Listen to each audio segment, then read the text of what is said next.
नमस्कार, देशोन्नती संपादकीयमध्ये मी साक्षी आपलं स्वागत करते। इस्रायलने मागच्या आठवड्यात कतारवर हवाई हल्ला करीत हमासच्या काही नेत्यांना ठार केले। खरे तर कतार इस्रायल आणि हमास यांच्या दरम्यान मध्यस्थाची भूमिका वठवीत होता।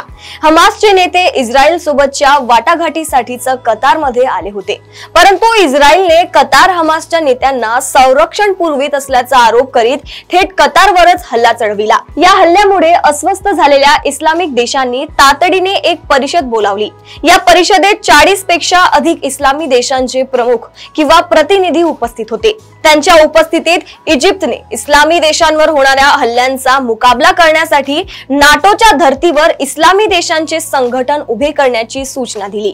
त्यामुळे कोणत्याही इस्लामी देशावर झालेला हल्ला हा सगळ्याच इस्लामी देशांवरचा हल्ला मानला जाईल आणि त्याला तोंड देण्यासाठी या करारात सामील असलेल्या सगळ्या देशांची सैन्य शक्ती वापरता येईल असे इजिप्तने सुचविले।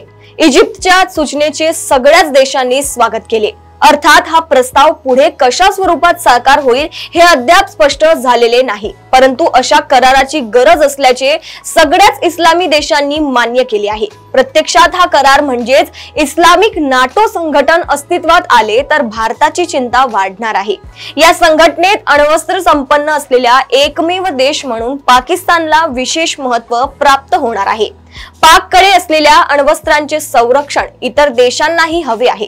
अर्थात त्या बदल्यात पाकिस्तान भारताविरोधात सगळ्या इस्लामी देशांनी पाकिस्तानची साथ द्यावी ही अपेक्षा नक्कीच बाळगणार आहे। शिवाय काश्मीरचा मुद्दा आंतरराष्ट्रीय स्तरावर चर्चेत आणण्यासाठी पाकिस्तानला अजून एक मोठे आणि मजबूत व्यासपीठ उपलब्ध होऊ शकते। अर्थात इथेही पुन्हा अमेरिका महत्त्वाची भूमिका निभावण्याची शक्यता आहे।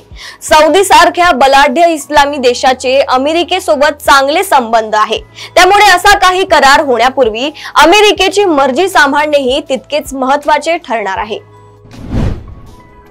अशाच राजकीय घडामोडी व अपडेट सोबत पुन्हा भेटूया देशोन्नती संपादकीयमध्ये। बघत रहा देशोन्नती। नमस्कार।